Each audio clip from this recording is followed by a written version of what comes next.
Good morning, friends. This is the second episode of Cooking with Mama Deb. It is Sunday morning, about 7 a.m. I'm up bright and early because I have to go to Ebony's wedding today. Woo, woo, woo. So before I go, I do have to meal prep for the week, and we're going for chicken piccata. This one is really pretty easy, super tasty, also very affordable, but you won't even know how little you spent on this delicious meal. This should last me all week long. This is the goodie bag section of what we have. We'll get into it. It'll be delicious. Okay, the first thing we're gonna start with is 3 shallots. Now, a lot of chicken piccatas don't call for this, but this is Mama Deb's chicken piccata, and trust me on this, shallots make the difference. Delicious. I'm going to take my little handy chopper, which is now turned into a little grater. Usually I chop up the onions real thin. I'm trying it with the grater. We're trying something new, folks. Let's do it. Okay. That took a nanosecond to realize the grater is not the right way to go because the onion's just gonna get icky, mushy, yuck. So I have switched to a little thin slicer, which is just gonna help me slice these thin. If you don't have one, chop it up thin yourself. Okay, check that out. That took literally less than a minute, no joke, people. So if you haven't bought yourself one of those little handy chopper slicers, just do it. But I do have to move this because my eyes are starting to burn. I just wanted to show you the thinness of those onions. Oh my God. And now I'm gonna chop them up into tiny pieces, but this gets the thing like going. So you don't have to spend so much time in the kitchen. I'm crying. Be back. Okay, shallots are cut up. I just ran the knife through it back and forth a few times. This is a lot of shallots. Now, I love them. Usually I don't buy shallots that are this big, so this may be overload. Maybe you've gone 2 with those, but guess what? This is just for me. I'm gonna try it, but the best part about cooking, if you don't like it, don't put so much in. I suggest though, putting at least 1 good shallot in because it will make a difference and these will cook down. It'll be delicious. Okay, on to the chicken. I just got 3 breasts from the butcher. Well, you know, the meat counter, not the butcher. Because I just don't need a family pack. I'm doing this for a week. 3 is going to be enough. So you want to slice it thin. So instead of getting the thin sliced ones, because then they just charge you for what you're going to try to do here. And this may not work out perfectly. It doesn't matter. It's freaking chicken. Just try to cut it maybe in half. Now when I do this, I have to remind myself, without cutting your fingers. And, you know, cut it in half. Now I got 2 halves. They're not perfect. Who cares? They're gonna still taste delicious. I'm gonna cut these in half. I'll be back. Okay, I have 3 of my chicken breasts. When I wasn't on camera, I did do a better job of cutting them in half. So, cutting those babies in half, and now we're just gonna put salt and pepper on them. Pretty easy. Salt, pepper.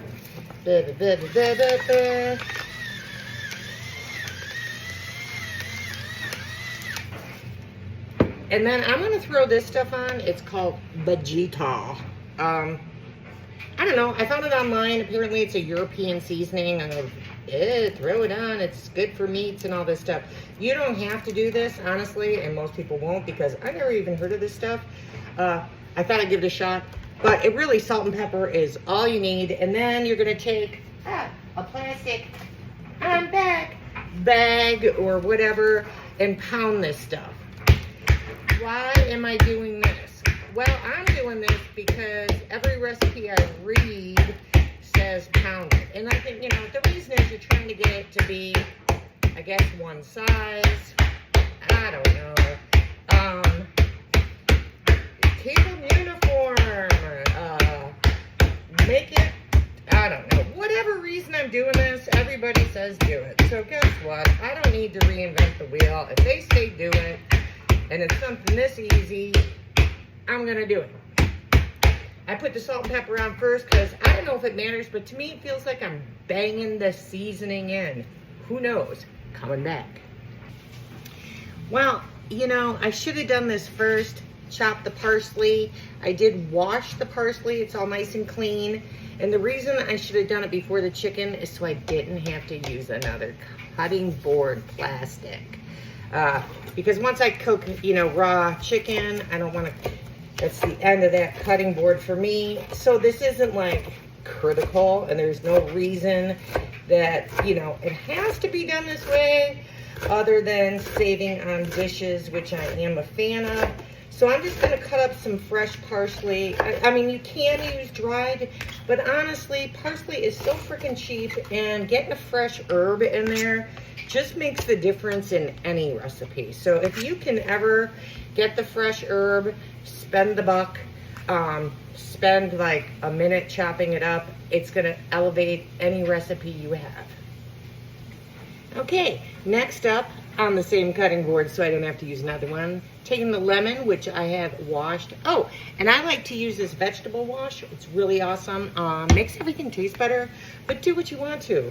Wash them in water, don't wash them. I don't care. Do what you need to do. You know, this isn't a lecture on food etiquette, whatever. It's how to cook. I suggest washing just because I watch people in the grocery store and those little kids that are just grabbing everything and playing with them because they're bored, because their mom and dad aren't paying attention to them because they're shopping, you know, so whatever. But I'm grating now, getting some lemon zest. You never want to go too far into that white part. That white part can get a little bitter.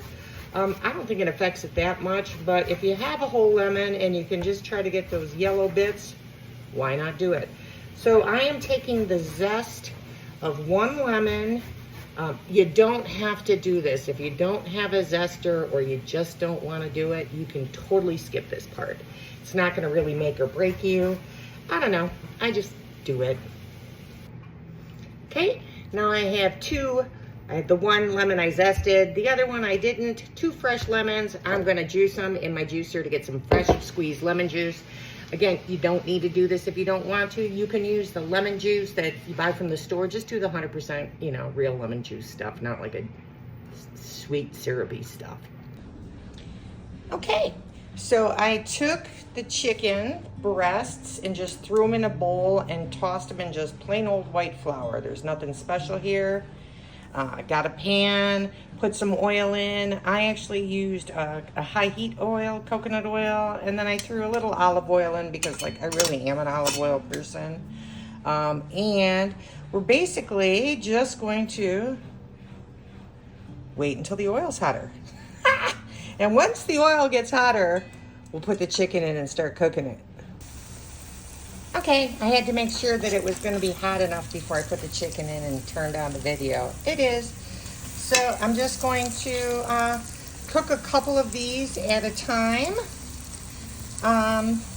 Just frying them. Now that they're thinner, you know, they're going to cook faster. These will not be going in the oven, so you want to make sure that they are cooked through. You could put them back in the sauce and finish them. I may do that. I mean, well, I think I have time. It's only 7:54 and I don't have to leave until this afternoon. So yeah, I'll either do it that way or I won't.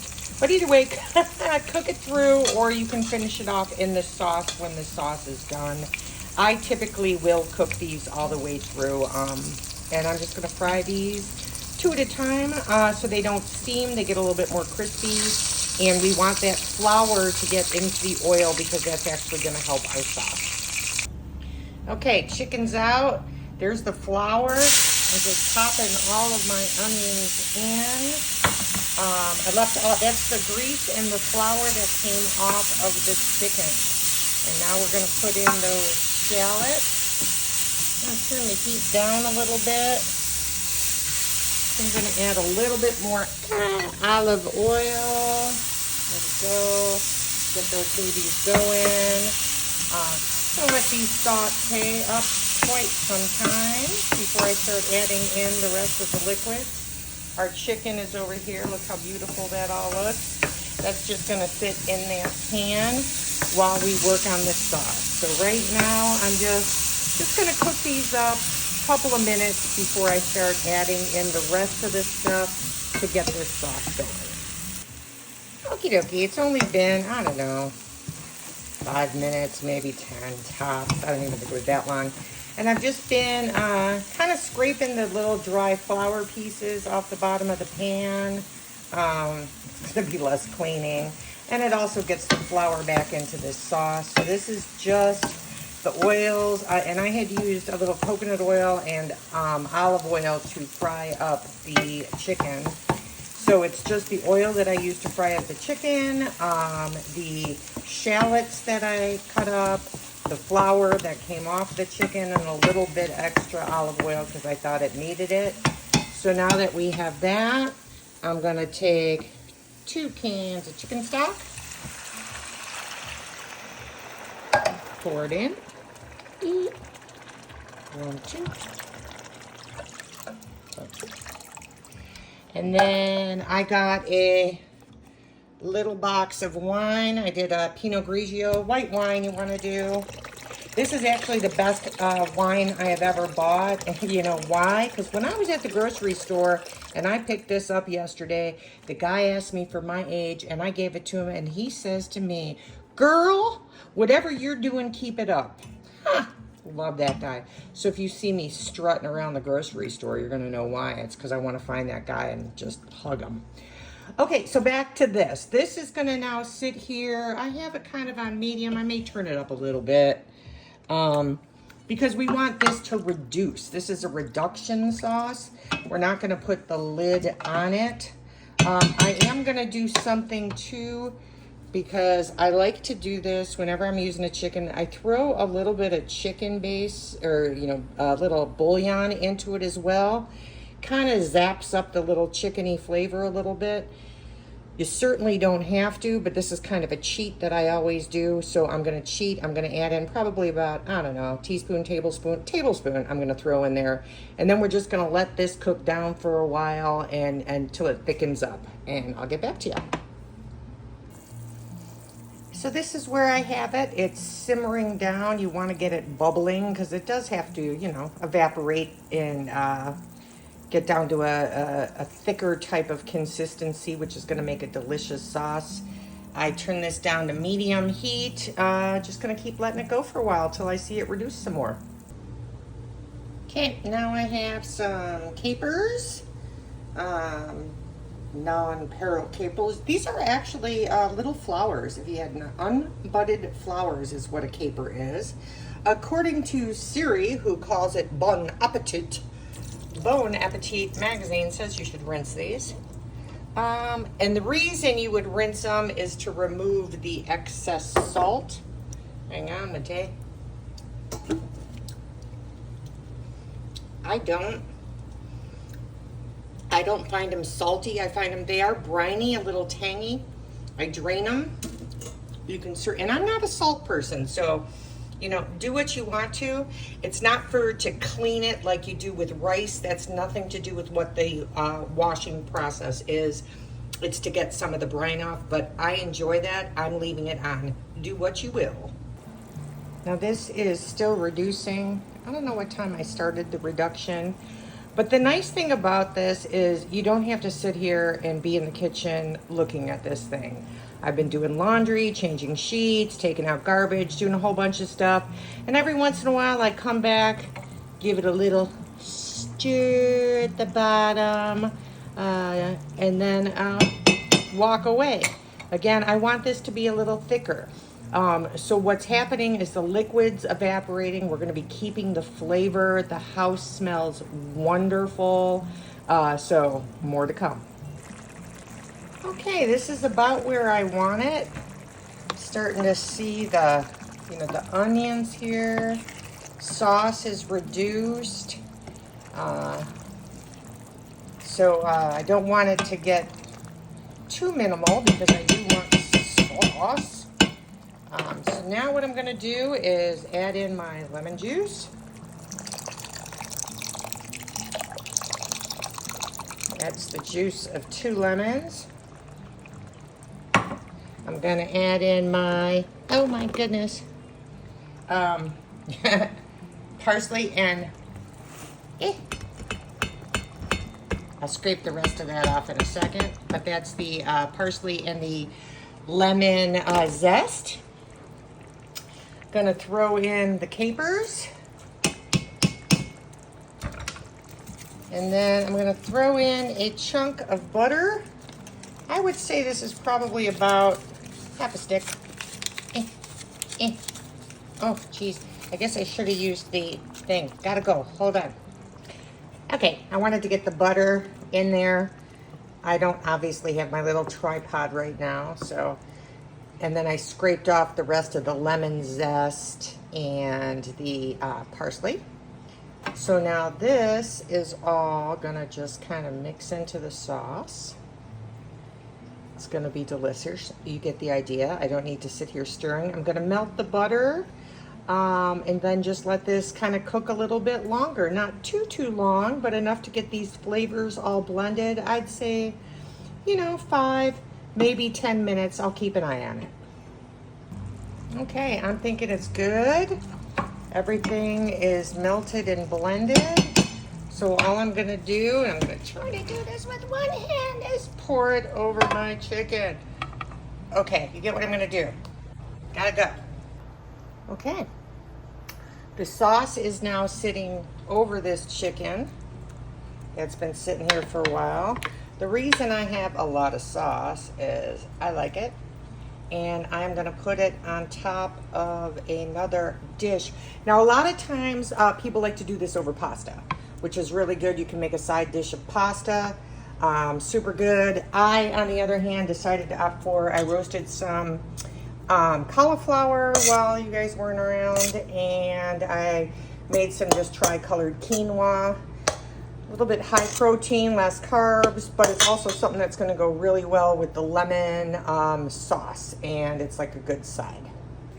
Okay, so here is the final addition. You got the perfectly cooked chicken, the beautiful sauce, the side dish. Oh my God, I'm going to take a bite. Hang on, I guess you're supposed to see me go, mmm. Mmm.